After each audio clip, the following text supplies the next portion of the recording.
If you want to change the default language, not just on your Squarespace website, but on your entire account, then this is how to do it. So you can see within my Squarespace account here. Now, this isn't within a site; it's at account level.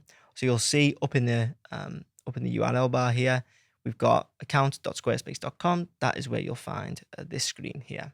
All you've got to do is find your beautiful headshot, click on this, click on language, and then you'll see you've got all these different languages to choose from.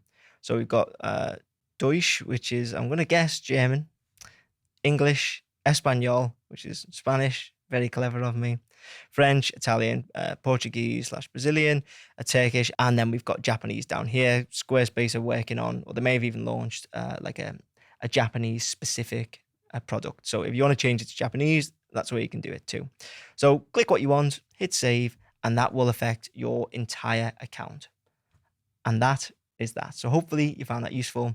If you did, please make sure to leave a like and hit subscribe. And if you want me to build your Squarespace website, you can get in touch using the links in the description.